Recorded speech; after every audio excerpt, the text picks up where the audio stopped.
حول ولا قوة إلا بالله العظيم۔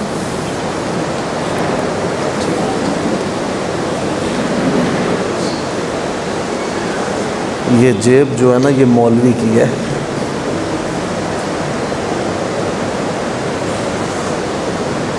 السلام علیکم ورحمۃ اللہ وبرکاتہ۔ اس کی آواز کم کریں، گونج زیادہ ہے، آواز سادہ کر دیں اور کم کر دیں۔ ان الحمد للہ نحمده ونستعینه ونستغفره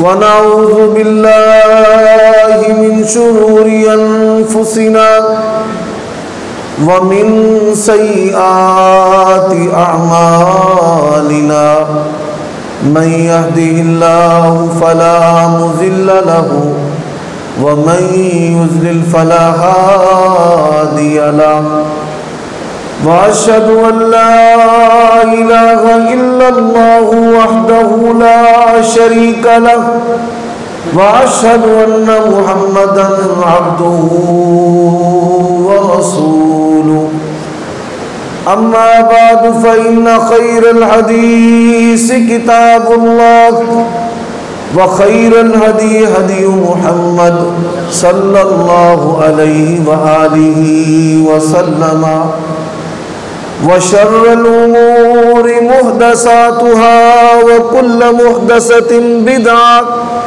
وكل بدعة ضلالة وكل ضلالة في النار۔ اعوذ باللہ من الشیطان الرجیم۔ ان الذین آمنوا وعملوا الصالحات كانت لهم جنات الفردوس نزلا خالدین فیہا لا یبغون عنہا حولا۔ عیوب اور نقائص سے پاکیزہ تمام قسم کی حمد و ثنا اللہ وحدہ لا شریک لہ کے لیے، اور درود و سلام شفیع للمذنبین خاتم النبیین رسول کریم رؤوف الرحیم صلی اللہ علیہ وآلہ وسلم کی ذات اقدس پر۔ محترم شاہ صاحب آگے تشریف لے آئیں، آپ کے ساتھ حضرت بھی تشریف فرمائیں۔ جتنے بھی علماء کرام ہیں ان کی خدمت میں عرض ہے وہ دائیں اور بائیں آگے آ جائیں، جزاک اللہ خیرا۔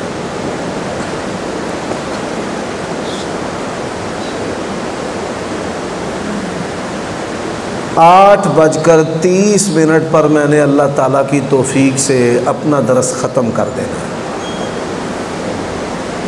اس مختصر وقت میں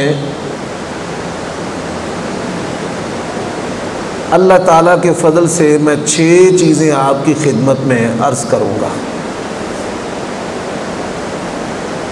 یہ 6 چیزیں دین اسلام کا نچوڑ اور دنیا و آخرت میں کامیابی کے لیے کافی ہیں۔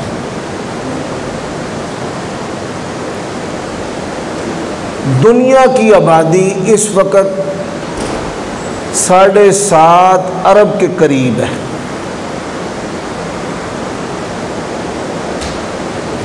اور آپ یہ بات سن کر حیران ہوں گے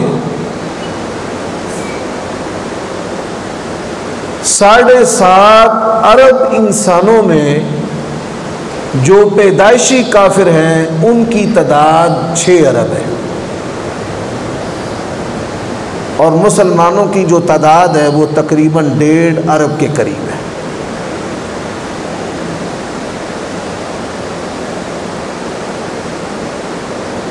اللہ تبارک و تعالیٰ نے انبیاء اور رسول جو مبعوث کیے ہیں اور یہ کائنات قائم کی اور اس کا نظام چلایا، اس کا ایک ہی مقصد ہے لا الہ الا اللہ۔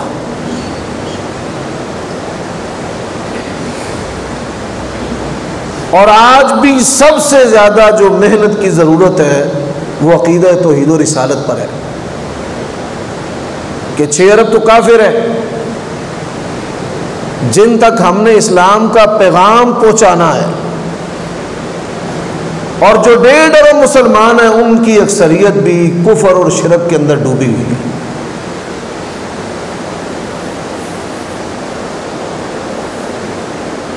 سب سے پہلی جو چیز ہے وہ ایمان۔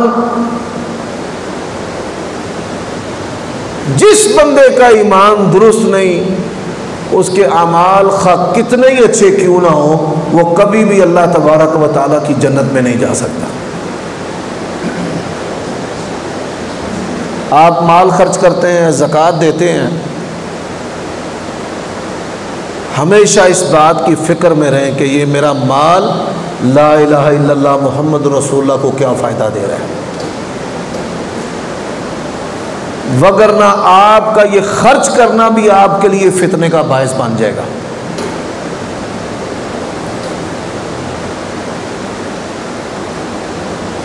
آپ کوئی کتاب پڑھ رہے ہیں یا لکھ رہے ہیں، بیان کر رہے ہیں یا قلم چلا رہے ہیں، یا کسی جماعت اور تحریک کے آپ قائد اور موٹیویٹر ہیں،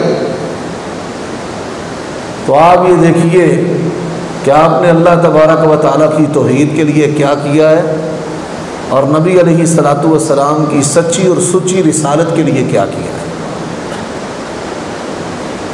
ينزل الملائكة بالروح من أمره على من يشاء من عباده أن أنذروا أنه لا إله إلا أنا۔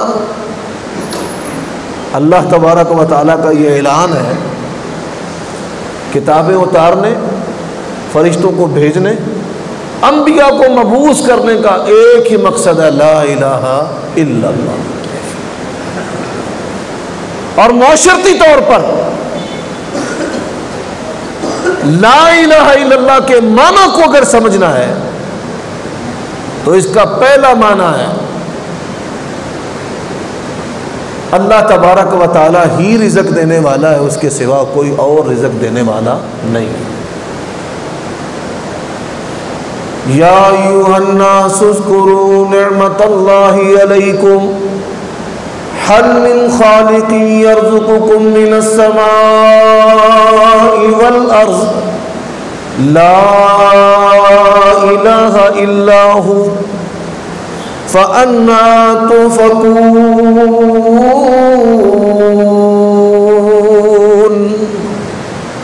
اللہ کا اعلان ہے، یہ نہیں کہا مسلمانوں و اہل حدیثوں، کہا یا ایھا الناس، اس کائنات کے جتنے بھی انسان ہیں، تمہارے اوپر پروردگار کی ایک نعمت ہے کہ اللہ تمہیں زمین و آسمان سے رزق دے رہا ہے، لا الہ الا ہو، اللہ کے سوا زمین و آسمان میں کوئی رزق دینے والا نہیں۔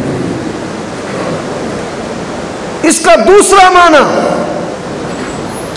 اولاد دینے والا، اللہ کے سوا کوئی اولاد دینے والا نہیں۔ ابراہیم اور زکریا علیہم السلام نے اولاد اللہ سے مانگی ہے۔ قاف ہا یا عین صاد ذکر رحمت ربک عبدہ زکریا، اور ان کی دعائیں اور ان کی پکار اللہ نے قرآن کا حصہ بنائی۔ ترجمہ کسی کا بھی ہو، کسی فاضل کا، کسی اعلیٰ حضرت کا،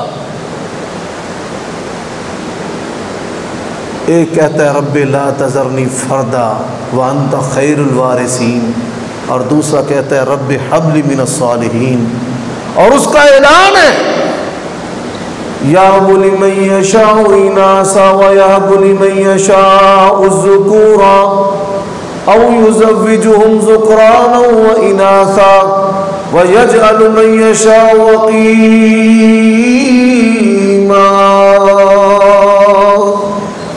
تیاں دے پت دے اس دی رضا، کچھ بھی نہ دے انہوں کون پوچھے۔ حضرات، لا الہ الا اللہ محمد رسول اللہ ایمان کی درستگی کے بغیر بندہ جنت میں نہیں جا سکتا۔ آپ صلی اللہ علیہ وآلہ وسلم اللہ کے سچے سچے آخری نبی رسول ہیں. آپ کے بعد کوئی نبی رسول پیدا نہیں ہو سکتا. آپ کی نبوت اور رسالت عالمگیر ہے. تبارک الذی نزل الفرقان علی عبدہ لیکون للعالمین نذیرا.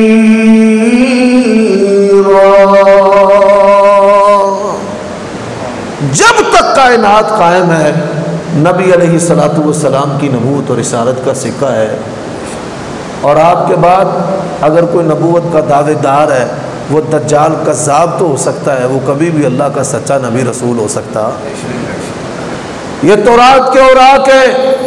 لو کان موسیٰ حیا لما وسعہ الا اتباعی. اس کا معنی کیا ہے کہ اگر میرے ہوتے موسیٰ علیہ الصلوۃ والسلام بھی آ جائیں وہ بھی میری تابع داری کے بغیر اللہ کی جنت میں جا سکتے نہیں. اذان ہو چکی ہے، دمشق شہر کی جامع مسجد ہے، اقامت بھی ہو چکی ہے اور امام جو ہے وہ مصلی کی طرف بڑھ رہا ہے. مینارے سے حضرت عیسیٰ علیہ الصلوۃ والسلام کی آواز آئے کہ میں عیسیٰ ابن مریم ہوں. سیڑھی لگا کر ان کو اتارا جائے گا اور امام ان سے کہیں گے کہ آپ نماز پڑھائیں تو وہ کیا کہیں گے؟ اللہ تبارک و تعالیٰ نے قرآن مجید میں وہ بات پہلے ارشاد فرمائی ہے وَإِذْ أَخَذَ اللَّهُ مِيثَاقَ النَّبِيِّينَ لَمَا آتَيْتُكُم مِّن كِتَابٍ وَحِكْمَةٍ ثُمَّ جَاءَكُمْ رَسُولٌ لَتُؤْمِنُنَّ بِهِ. وہ کہیں گے میں مقتدی بن کر آیا ہوں، میں امام بن کر نہیں آیا. حضرات اہل حدیث میں کس طرح مانا ہے؟ ہم کہتے ہیں آپ کی ذات بھی آخری ہے اور آپ کی بات بھی.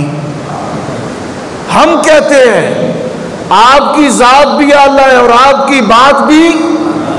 آپ کی زندگی میں بھی کسی کی آواز اور بات آپ سے اوپر لے جانے کی اجازت نہیں اور آپ کے دنیا سے جانے کے بعد بھی کسی کے قول اور کسی کی کتاب کو آپ کی سنت اور حدیث سے اوپر لے جانے کی اجازت نہیں. یا ایھا الذین آمنوا لا ترفعوا اصواتکم فوق صوت النبی ولا تجهروا له بالقول كجهر بعضكم لبعض ان تهبط اعمالكم وانتم لا تشعرون.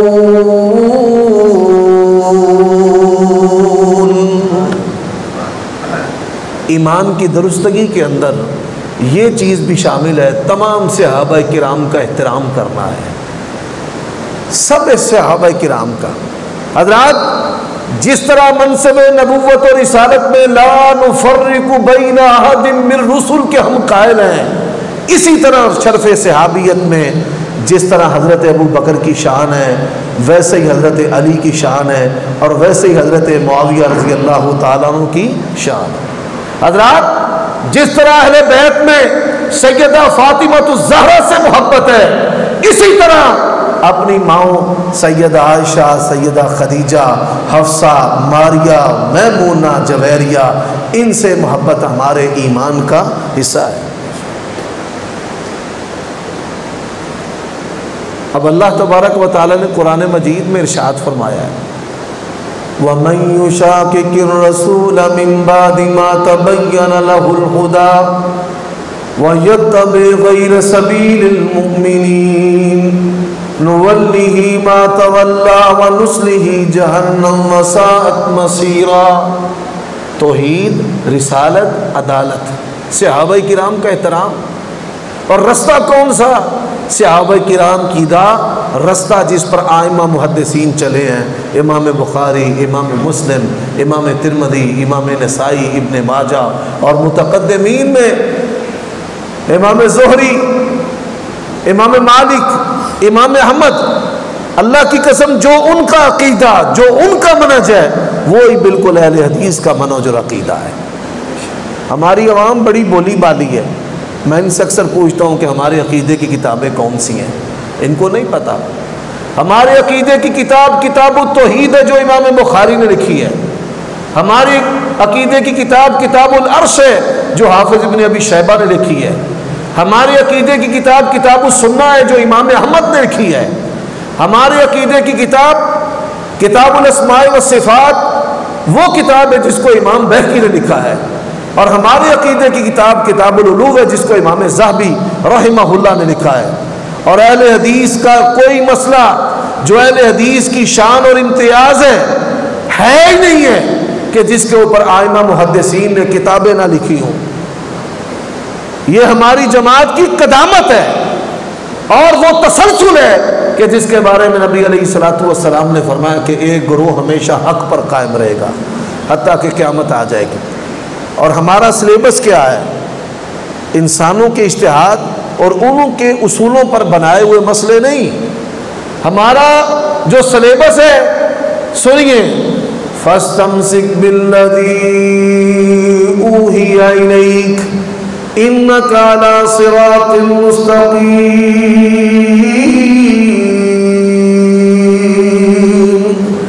اللہ تعالیٰ نے صراط مستقیم کو مشروط کر دیا وحی کے ساتھ. اور وحی کے دو مجموعے ہیں، ایک اللہ کی کتاب قرآن مجید اور ایک نبی کی سنت ہے. ان دونوں کے علاوہ اللہ نے آسمان سے کوئی چیز بطور دین کے نازل نہیں کی. یہ ایمان ہے. دنیا میں سب سے زیادہ یہ بے ایمانی ہو رہی ہے، شرک ہو رہا ہے. آپ کی نبوت اور رسالت پر رقیق حملے ہو رہے ہیں، آپ کی ختم نبوت پر حملے ہو رہے ہیں، صحابہ کی شان پر حملے ہو رہے ہیں. اور کتاب و سنت نعوذ باللہ مکمل دین نہیں ہے، اس کو ثابت کیا جا رہا ہے. کبھی پوچھتے ہیں انڈے کا حلال ہونا دکھاؤ، اور کبھی پوچھتے ہیں کہ بھینس جو ہے یہ حلال کیسے ہے، یہ قرآن اور سنت سے ثابت کرو.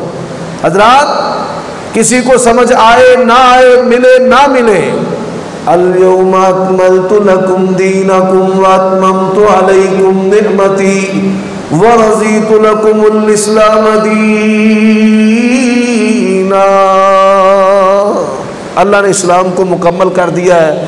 اور جس کے بارے میں نبی علیہ الصلوۃ والسلام نے فرمایا ترکتکم علی البیضاء لیلھا کنہارھا، میں تمہیں ایسے دین پر چھوڑ کر جا رہا ہوں کہ جس کی تاریخ رات بھی روشن دن کی طرح ہے، کہ جس میں کوئی چیز بھی پوشیدہ اور مخفی نہیں. ہمیشہ اپنی زندگی، اپنا جینا، اپنا مرنا، اپنا مال، اپنی رشتہ داریاں، اپنی دوستیاں، اپنے تعلقات، اس کی اساس اور بنیاد کس کو بنائیں؟ لا الہ الا اللہ محمد رسول اللہ. ہمیشہ. اب ایمان کے بعد جو دوسری اہم خوبی ایک مسلمان کے اندر ہونی چاہیے وہ کون سی ہے؟ وہ کردار ہے. میرے بھائیو کون سی؟ بولیے. کردار ہے. کردار سے مراد کیا ہے؟ حضرت مریم سلام اللہ علیہا کے الفاظ اللہ تعالیٰ نے قرآن مجید بنا دیے. کردار کیا ہے؟ قال انما انا رسول ربك لاهب لك غلاما زكيا قالت انا يكون لي غلام ولم يمسسني بشر ولم اك بغيا قال كذلك قال ربك هو علي حي وَلِنَجْعَلَهُ آيَةً لِلنَّاسِ وَرَحْمَةً مِنَّا وَكَانَ أَمْرًا مَقْضِيًّا. تجھے اللہ بیٹا دینے والا ہے. تو وہ کیا کہتی ہیں؟ مجھے بیٹا کیسے ہو سکتا ہے؟ نہ میں زانیہ سرکش ہوں اور نہ ہی میرے بدن کو کبھی کسی غیر محرم نے چھوا ہے. اللہ کی قسم ایک کافر ہے. یہ چنگیز خان ہے کافر، دیوس نہیں ہے. معاشقہ چل نکلا بادشاہ کی بیٹی کے ساتھ، بیوی بنا لیا. رات شب زفاف، بڑا نرم بستر ہے اس کے لیے، بے چینی کے ساتھ سو نہیں رہی. اس نے کہا کیا وجہ ہے، نیند کیوں نہیں آ رہی؟ اس نے کہا بستر میں کوئی چیز ہے جو میرے بدن کو چبھ رہی ہے. خادموں کو، کنیزوں کو بلایا گیا، دیکھو بستر ٹٹولا تو اس میں سے کبوتری کا پر نکل آیا، کبوتر کا یا کبوتری کا پر نکل آیا. تو وہ بڑا حیران ہوا کہ یہ پر بھی تیرے بدن کو تکلیف دے رہا تھا. اس نے کہا ہاں، میرے باپ نے مجھے اس سے بھی بہتر بستر دیا تھا. اس نے جلاد کو بلایا، اس عورت کا، بے وفا عورت کا سر کاٹ دے. میں اسے بیوی بنا کر نہیں رکھ سکتا. جو باپ کی وفادار نہیں وہ خاوند کی وفادار کیسے ہو سکتا؟ پورے پاکستان میں ایک مثال دے دیں کہ یہ معاشقہ جو ہے یہ کامیاب زندگی کی صورت میں یہ بغاوت ہے، یہ گناہ ہے. اللہ نے قرآن مجید میں کیا کہا ہے؟ یا ایھا النبی قل لازواجک وبناتک ونساء المؤمنین. مومنہ عورت، اللہ کی قسم ہے اللہ کو پاکیزہ مومنہ عورت کے قدموں کا بھی بڑا میرے پروردگار کو بہار ہے. میں پنجابی میں لفظ بول رہا ہوں سمجھانے کے لیے کہ اللہ تبارک و تعالیٰ نے پاک دامنہ عورت کے قدموں کا بھی ذکر قرآن مجید میں کیا ہے، اس کی چال کا بھی کیا ہے. وَجَاءَتْ إِحْدَاهُمَا تَمْشِي عَلَى اسْتِحْيَاءٍ. یہ واحد گناہ ہے، واحد. جتنے بھی گناہ ہیں اللہ نے مردوں کا ذکر پہلے کیا ہے. الحر بالحر والعبد بالعبد والانثى بالانثى. السارق والسارقۃ، چور پھر چور نہیں. یہ واحد گناہ ہے جس میں اللہ تعالیٰ نے عورت کا ذکر پہلے کیا ہے. الزانیۃ والزانی فاجلدوا کل واحد منہما 100 جلدہ. یہ آج آوارگی، اس آوارگی کی لپیٹ میں بڑے بڑے دیندار لوگ بھی نظر آتے ہیں. تو زنا اور فواحش سے بچیں. اللہ نے یہ نہیں کہا کہ زنا نہ کرو. قرآن مجید میں اللہ نے یہ نہیں کہا کہ زنا نہ کرو. اللہ نے کیا کہا ہے؟ فرمایا وَلَا تَقْرَبُوا الزِّنَا. زنا کے قریب بھی نہ جاؤ، قریب بھی نہ جاؤ. وَلَا تَقْرَبُوا الْفَوَاحِشَ مَا ظَهَرَ مِنْهَا وَمَا بَطَنَ. فواحش کے قریب نہ جاؤ. یہ جو تمہارا دل ہے یہ خوبصورتی کا مریض نہیں ہونا چاہیے کہ خوبصورت لڑکوں اور لڑکیوں سے محبت ہو اور بھائی اور بہن بنانا اور بعد میں گناہ کرنا. کردار، وقت مختصر ہے. اگر آپ کے پاس کردار ہے تو آپ مستجاب الدعوات ہیں. وہ 3 بندے غار میں بند ہو گئے تھے تو ان میں سے ایک نے کہا تھا یا اللہ عورت نے مجھے کہا کہ ڈر جا، میں نے تیرے ڈر سے زنا نہیں کیا، یہ مصیبت دور کر دے. نبی علیہ السلام فرماتے اللہ تعالیٰ نے ان سے مصیبت کو دور کر دیا. یہ وہ کردار ہے. فرمایا سبعۃ یظلهم اللہ فی ظلہ یوم لا ظل الا ظلہ. رجل دعته امرأة ذو نسب وجمال قال انی اخاف اللہ. عورت دعوت گناہ دیتی ہے، عورت دعوت گناہ دیتی ہے اور وہ کہتا ہے انی اخاف اللہ، میں کس سے ڈرتا ہوں؟ اللہ سے. حافظ ابن حزم رحمہ اللہ نے اپنی کتاب الملل والنحل کے اندر لکھا ہے، پرانے دور کی بات ہے جب شہروں کی فصیلیں اور دروازے ہوتے تھے، جیسے آج لاہور اور گوجرانوالہ میں ٹاؤن کی دیواریں اور دروازے ہیں. ایک شخص دوست کو ملنے کے لیے آیا، سورج ڈوبنے کے قریب تھا.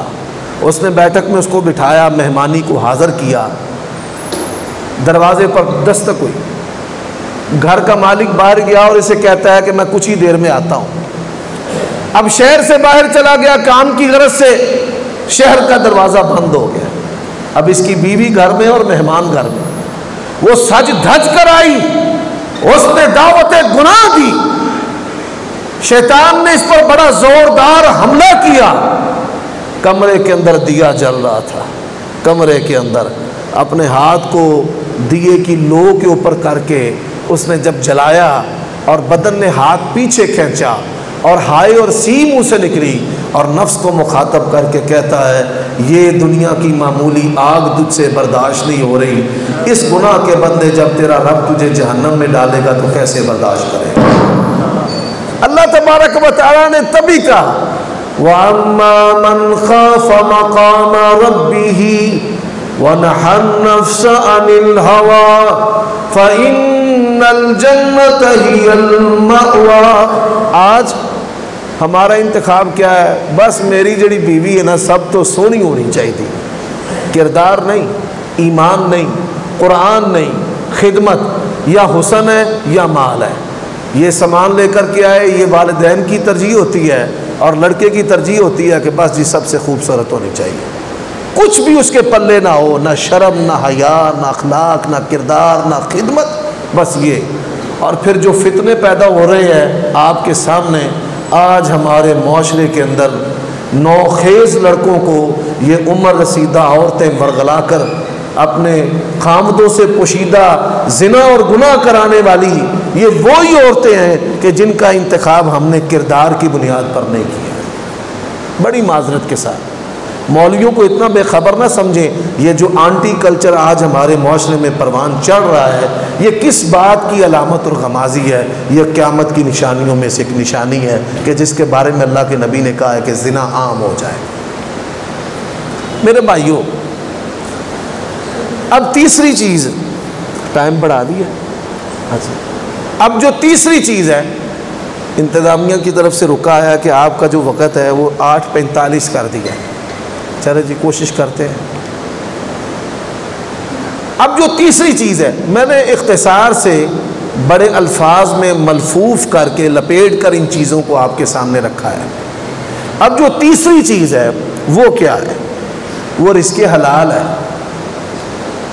یا ایھا الرسل کلوا من طیبات ما رزقناکم واعملوا صالحا انی بما تعملون علیم۔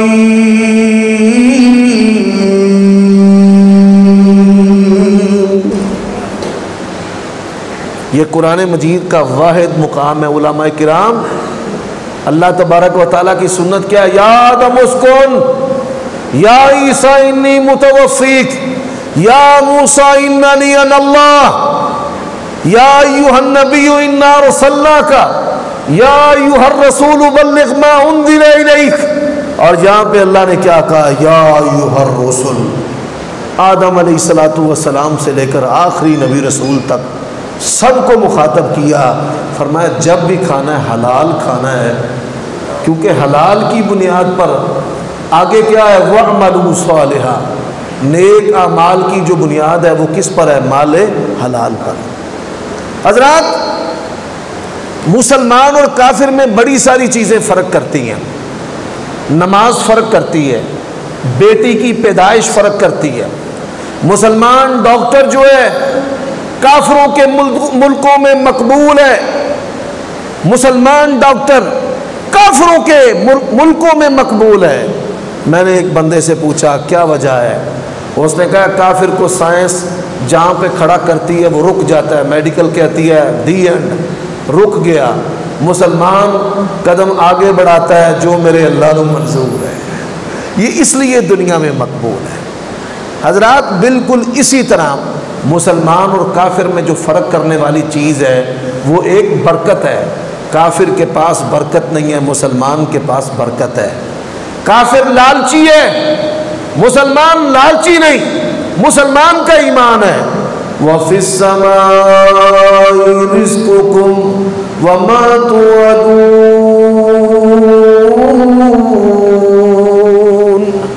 رزق کس کے ہاتھ میں ہے؟ اللہ کے۔ صحابہ کرام بھی دیکھتے تھے کہ آپ کی انگلی سے یہ چاند کے 2 ٹکڑے ہوتے ہیں آپ کی انگلی سے، لیکن مال ادھر ہے، ادھر پیٹ پہ پتھر بندھے ہوئے ہیں۔ اللہ نے کیا کہا ہے؟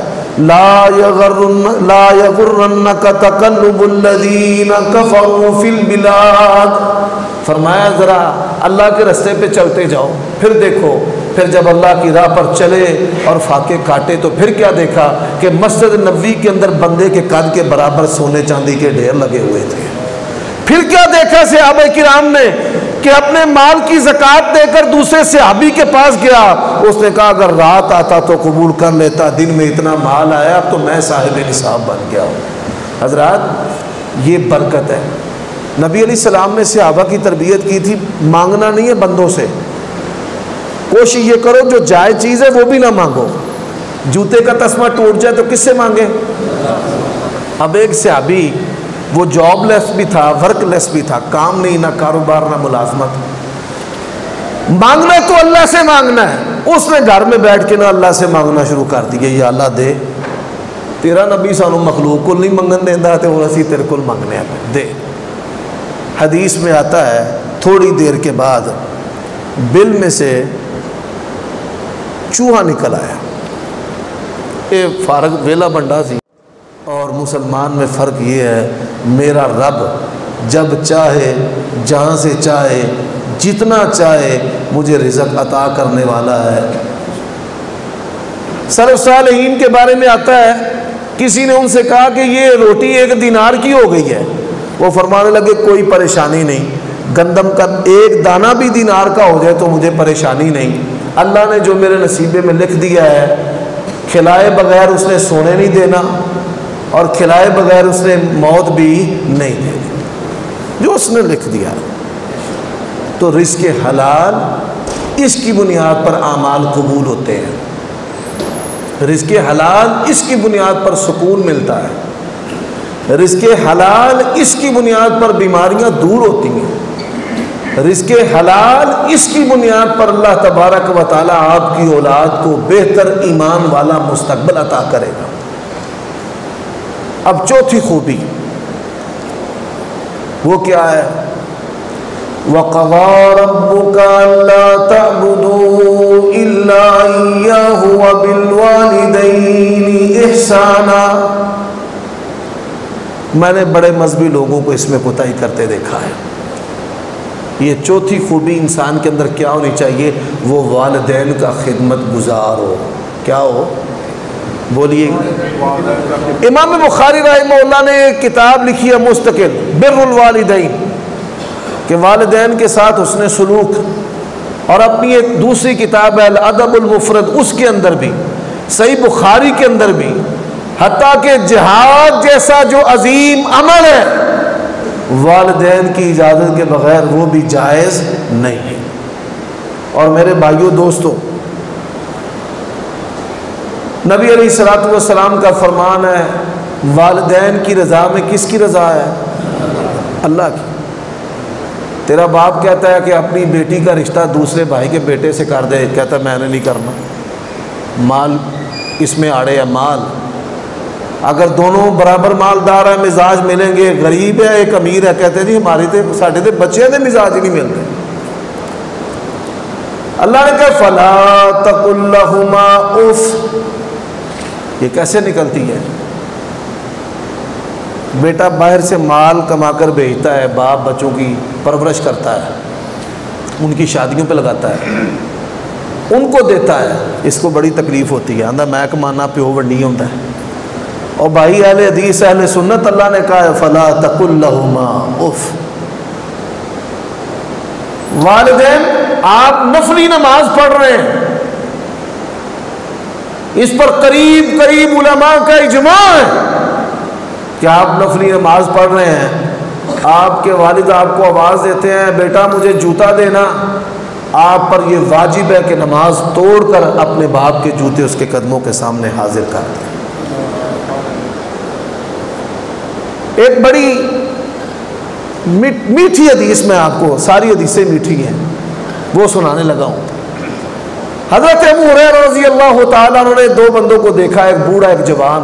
فرمانے لگے باپ بیٹا ہو؟ کہتے ہیں جی ہاں. فرماتے رک جاؤ. بیٹا آگے تھا، باپ پیچھے تھا. ہم 5 مسئلوں والے اہل حدیث ہیں بڑی معذرت کے ساتھ. رفع یدین، ہاتھ سینے پر، اونچی آمین، تراویح 8، باقی چیزیں سنتیں حدیثیں آہستہ آہستہ اٹھتی چلی جا رہی ہیں ہم میں سے. فرماتے ہیں باپ بیٹا ہو؟ جی ہاں. فرمایا رک جاؤ، نبی علیہ السلام کی حدیث سن لو.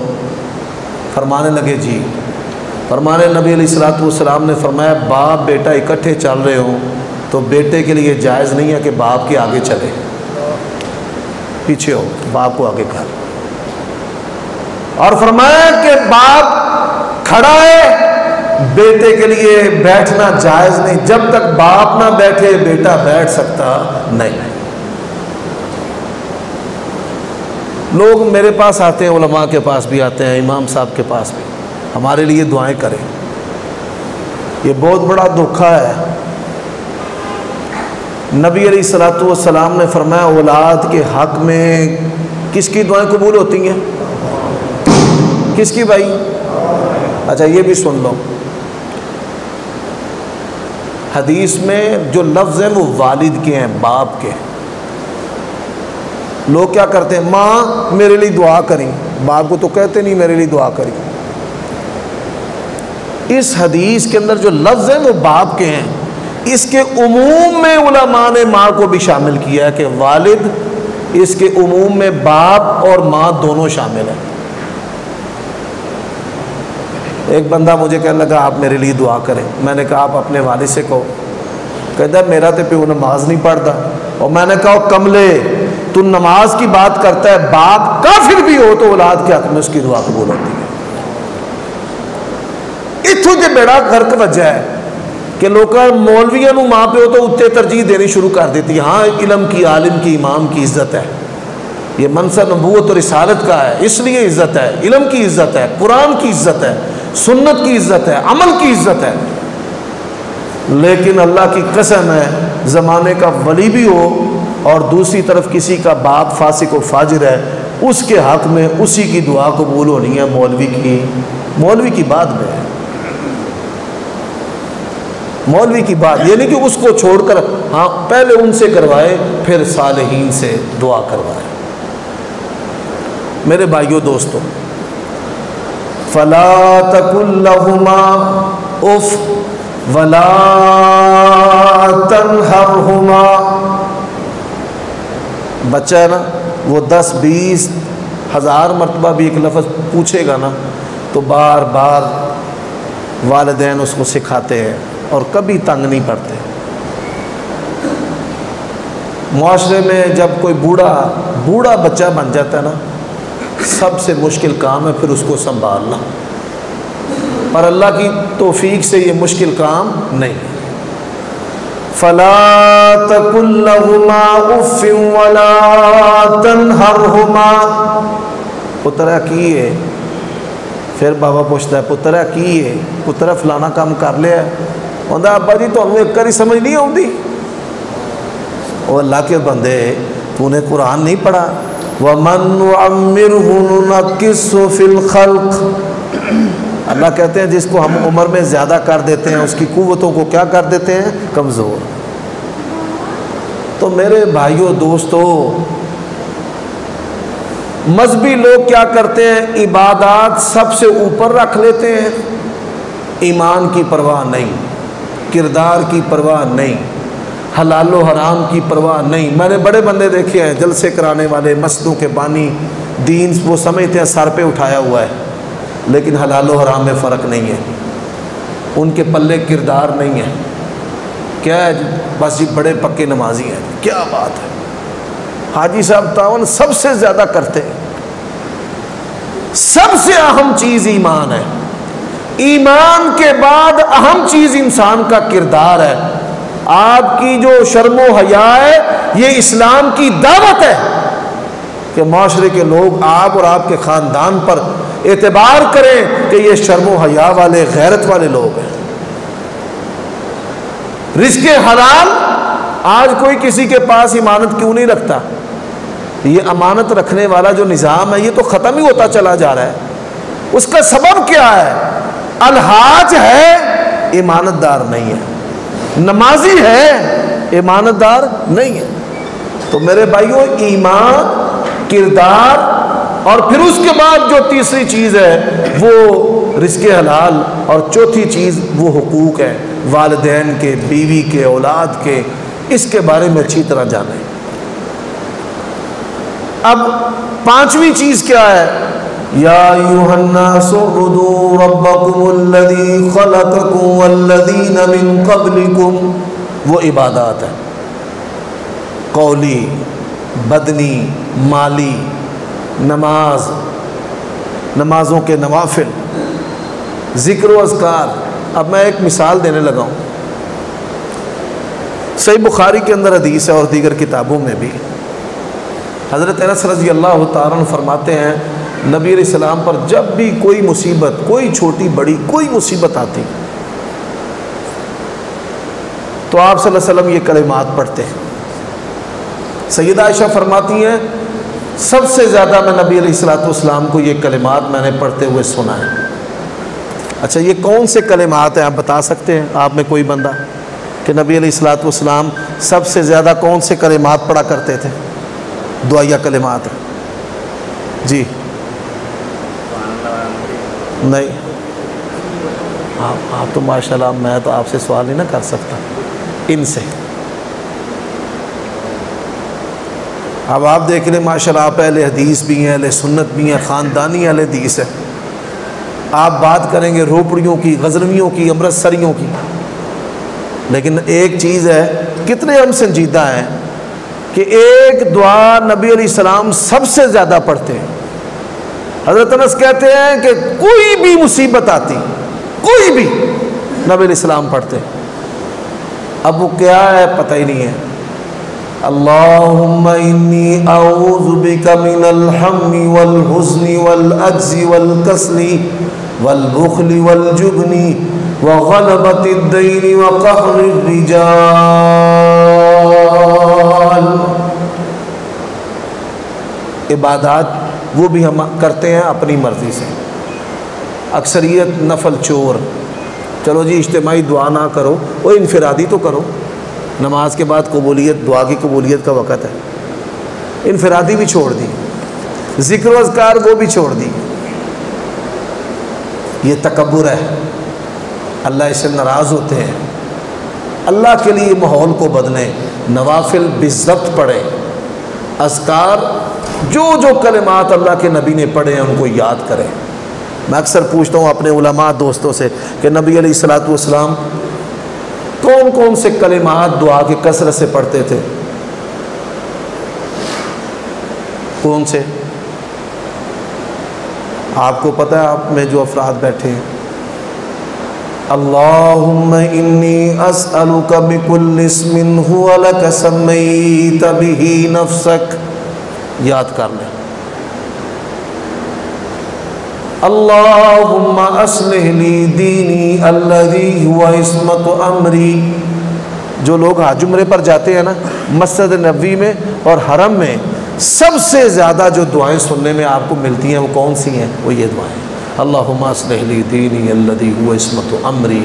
اللہ کی قسم ہے بندہ یہ پڑھ لے، دنیا آخرت کی کوئی اچھائی ایسی نہیں جو رب سے نہیں مانگ لیتا، اور کوئی برائی ایسی نہیں جس کے شر سے اللہ کی پناہ نہیں مانگ لیتا۔ عبادات میں ہم بڑے کمزور ہیں۔ اور آخری جو بات ہے، سخت کسی نے ہمیں پرہیز بتائی ہے، بھائی اس کے قریب نہ جانا، وہ اخلاق حسنہ ہے۔ وہ کیا ہے؟ بولیے، وَقُولُوا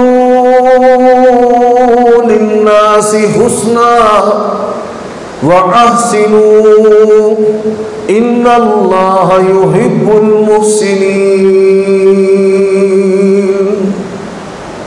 اخلاق حسنہ کیا ہے؟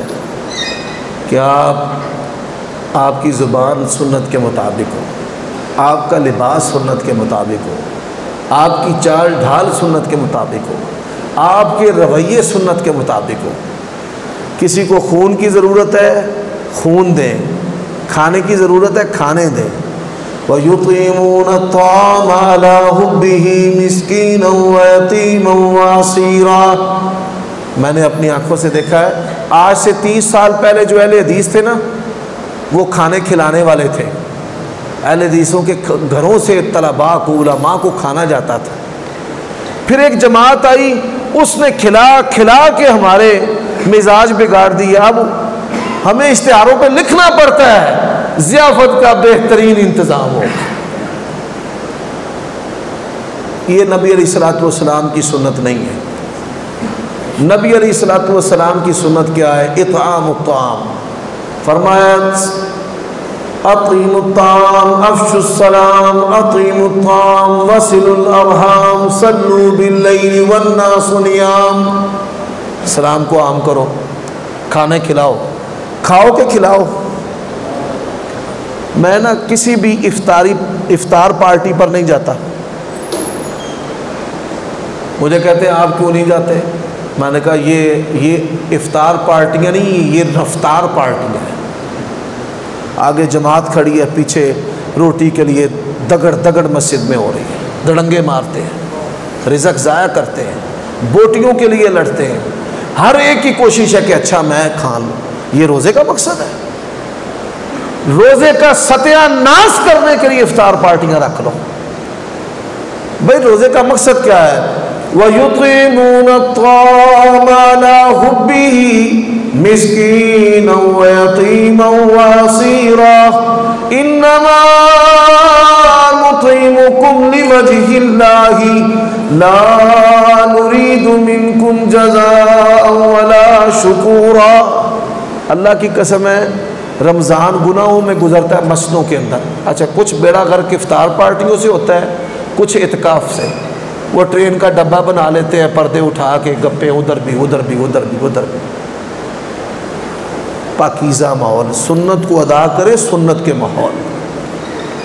اور آخر میں خراج تحسین پیش کرنا چاہتا ہوں ترجمان قرآن، مفسر قرآن حافظ صلاح الدین یوسف رحمہ اللہ، آپ کے خطیب، قائد، محبوب، پیارے، ہمارے بھی، ہم سمجھتے ہیں کہ وہ ہمارے کتابی استاذ ہیں۔ میں نے اپنے گھر میں ہوش سنبھالا تو میں نے ان کی تفسیر دیکھی، میرے والدین ان کی تفسیر پڑھتے تھے، الحمدللہ میں پڑھتا تھا طالب علمی میں، اور مجھے اس پہ افتخار ہے۔ یہ کتمان کرنے سے اللہ تعالیٰ انسان کی صلاحیتیں ویسے ہی ختم کر دیتا ہے۔ انہوں نے بہترین طریقے سے مسلک اہل حدیث کو پہنچایا، پھیلایا، بیان کیا، لکھا، اور توحید و سنت اس کے ابلاغ کے لیے انہوں نے بڑی تکلیفیں برداشت کی ہیں۔ آپ کو بخوبی اس بات کا ادراک ہوگا۔ علماء کا باہمی اختلاف ہوتا ہے، مجھے ان سے ہو سکتا ہے، لیکن اس کا قطعی مقصد نہیں ہے کہ ایک جلیل القدر عالم دین، مایہ ناز شخصیت، ان کو ڈیگریڈ کیا جائے اور ان کی وفات پر کوئی برے غیر اخلاقی جملے کہے جائیں۔ یہ سب گھٹیا باتیں ہیں۔ یقین جانے سلف صالحین جن سے علمی اختلاف رکھتے اور کرتے تھے، جب ان کی وفات ہوتی تو ان کی کیفیت ایسے ہوتی تھی جیسے ان کا باپ فوت ہو گیا یا بھائی فوت ہو گیا۔ جو بندہ دنیا میں، ایک عالم دین کی تو بڑی شان ہے، دنیا میں اگر کسی کی موت پر خوش ہونا، پھر اللہ تعالیٰ ایسے لوگ بھی پیدا کرتے ہیں کہ جو اس کی موت پر خوش ہوتے ہیں۔ ہم نے کئی اولادیں دیکھی ہیں، ان کا باپ مرتا ہے وہ خوش ہوتے ہیں، کہتے ہیں چنگا سڑا پیو مر گیا۔ دنیا کے مال کے لیے وہ اپنے باپ کے مرنے کی خواہش کرتے ہیں۔ یہ شریعت کا علم ہے کہ جو بزرگ مشائخ اور علماء ہیں ان کے لیے ہم دعائیں کرتے ہیں، اللہ ان کا وجود علم کے لیے، خیر کے لیے، ہدایت کے لیے ہمارے سروں پہ رکھ، اور ان کی جو جہود ہے وہ اپنے دین کے لیے اپنی بارگاہ میں قبول کر۔ یقین جانیے یہ ایسا نقصان ہے جس کی تلافی نہیں ہو سکتی، اور ان کی لکھی ہوئی تحریروں نے، آپ یہ سن کر حیران ہوں گے، دنیا میں سب سے زیادہ جو سمجھی جانے والی زبان ہے، سمجھی جانے والی زبان ہے، ان زبانوں میں اردو بھی نمبر 1-2 پہ آتی ہے۔ انڈیا، پاکستان، ایران، چائنا کا صوبہ سنکیانگ، بھوٹان میں، نیپال میں، سری لنکا میں، جاپان کے اندر اردو یونیورسٹی ہے۔ اسی طرح کئی عربی ہیں جو اردو کو جانتے اور سمجھتے ہیں، اور پھر پوری دنیا میں اردو کا ایک بہت بڑا حلقہ ہے۔ اللہ تعالیٰ نے ان کے قلم سے ایسی کتابیں شاہکار اپنے فضل و کرم سے ظاہر کی جن سے پوری دنیا نے فائدہ لیا ہے۔ حضرات، میں ایک بات اور بھی کرنا چاہتا ہوں۔ سانحہ کربلا میں میرا ان سے اگرچہ علمی اختلاف ہے، لیکن اللہ کی قسم ہے میں نے کبھی ان کے احترام میں فرق نہیں ڈالا۔ میں صاحب وحی نہیں، نہ معصوم ہوں۔ علماء کے موقف تبدیل ہو جاتے ہیں، ہو سکتا ہے آنے والے میں جب اجتہادی اختلاف ہوتے ہیں تو اس میں مجتہد یا جو عالم ہے اس کا حال کیا ہونا چاہیے کہ میں اپنی تحقیق پر ہوں، غلط بھی ہو سکتی ہے، اور میرے جو مخالف ہیں ان کا موقف درست بھی ہو سکتا ہے۔ کوئی صاحب وحی اور معصوم نہیں ہے۔ اور یہ بات یاد رکھیے، علماء ان کے جو گوشت ہیں یہ بڑے زہریلے ہیں۔ جو لوگ ان کی غیبتیں کرتے ہیں ان کا بڑا عبرتناک انجام ہوتا ہے۔ یہ میرا بھائی ہے، چھوٹا ہے مجھ سے ماشاءاللہ، اللہ تعالیٰ علم و فضل میں ہم سے ان کو اور بڑا کر دے۔ میں حج پر گیا پہلی دفعہ تو یہ مجھے ملے، مجھے کہنے لگے میں حافظ صلاح الدین یوسف صاحب کا بیٹا ہوں، فون پہ بھی رابطہ ہوا، پھر ملے، اور جب ہم الگ ہونے لگے تو مجھے اپنی جیب سے پیسے نکال کر نا، شاید 500 یا 1000 ریال تھا، تو مجھے دینے لگے کہ یہ آپ رکھ لیں، میں آپ کی خدمت کرنا چاہتا ہوں۔ تو میں نے ان کو لٹا دیے کہ اللہ تعالیٰ نے مجھے اپنے فضل سے بڑا غنی رکھا ہے، اور میرے اللہ نے مجھے یہ اوپر والا ہاتھ دیا ہے ماشاءاللہ۔ اللہ تعالیٰ ان کو اور ان کے والد کو جزائے خیر عطا فرمائے، اور اللہ تعالیٰ اس ہمارے بچے کو بھی آنے والے وقت میں اپنے دین کے لیے پسند کر لے۔ آخر میں ایک بڑی عمدہ بات سناتا ہوں آپ کو۔ حضرت زید رضی اللہ تعالیٰ عنہ، زید بن ثابت، یہ علم وراثت کے بڑے ماہر تھے۔ ایک مسئلہ میں ان کا اختلاف ہو گیا عبداللہ ابن عباس رضی اللہ تعالیٰ عنہ سے، علمی اختلاف ہو گیا، حتیٰ کہ اختلاف یہ نوعیت مجلس میں اختیار کر گیا، عبداللہ ابن عباس کہنے لگے جی آپ مجھ سے مبالغہ کر رہے ہیں، جوان تھے، جذباتی تھے، مبالغہ کر رہے ہیں۔ وہ کہتے ہیں نہیں، مبالغہ نہیں کرنا۔ اچھا، جب وہ جانے لگے، زید رضی اللہ تعالیٰ عنہ اپنی سواری پر بیٹھنے لگے نا، تو عبداللہ ابن عباس نے ان کے پاؤں کے نیچے اپنے دونوں ہاتھ رکھ کے ان کو سوار کرا دیا۔ یہ پیچھے سے آئے، وہ بیٹھنے لگے تو ایسے، جب انہوں نے بیٹھ کے دیکھا کہ عبداللہ ابن عباس ہے، وہ کہنے لگے آپ پہلے بیت، نبی کے بھائی، چچیرے بھائی ہیں، نبی کے بھائی، صحابہ کے استاد، بڑی شان ہے عبداللہ ابن عباس کی۔ وہ کہتے ہیں نہیں، اہل بیت کو علماء کا ادب اسی طرح سکھایا گیا ہے، اہل بیت کو علماء کا ادب اسی طرح سکھایا گیا ہے۔ تو اللہ تعالیٰ کے فضل سے اسی طرح ہم باادب ہیں، اپنے مشائخ کے، اپنے علماء کے۔ کئی مجلسیں قائم کی جائیں تو ان کی خوبیاں ہم بیان نہیں کر سکتے۔ موت بھی ایک بڑی نعمت ہے، یقین جانیے۔ میرے بڑے بڑے قریبی دوست ابھی کرونا وبا سے دنیا سے گئے ہیں، اور پھر ان کی وہ اچھائیاں جو میرے ساتھ کیا کرتے تھے وہ پھر ظاہر ہوئی، اور پھر ان کا جو خلا ہے وہ پر ہوتا نظر نہیں آتا، اور علماء کا اٹھایا جانا اور اصحاب خیر کا اٹھایا جانا یہ قیامت کی نشانیوں میں سے ایک نشانی ہے۔ ایک آدمی ہے، اس نے زندگی، تجربات اور علم کی گہرائی اور شروع اور محدثین اور صحابہ کرام کے موقف کو اور کتاب و سنت کو ان کے رستے سے سمجھنے میں صرف کر دی، اور پھر جب اس نے وہ سمجھ لوگوں میں پھیلانا شروع کر دی، اور اللہ تعالیٰ نے اس کو عزت اور نام دیا، جب دکان چل نکلے دنیا داری میں، تاجر کی ایک مثال دیتا ہوں، تو پھر کوئی مصیبت اور آفت آئے اور دکان بند ہو جائے تو وہ ناقابل تلافی نقصان ہوتا ہے۔ تو ہم دعا کرتے ہیں اللہ تعالیٰ ان کے بچوں کو، ان کی اولاد کو، ان کے بیٹوں کو ان کے مشن کا والی اور وارث بنائے۔ اللہ ہمارے اس بھائی کو، بچے کو، بیٹے کو، دوست کو ان کا بہترین جانشین بنائے۔ اللہ اس کو شرح صدر بھی عطا فرمائے، شرح لسان بھی عطا فرمائے، اور اللہ تعالیٰ اس کے ہاتھ کو وہ قوت عطا کرے جو قوت حافظ صلاح الدین یوسف رحمہ اللہ کی قلم میں تھی۔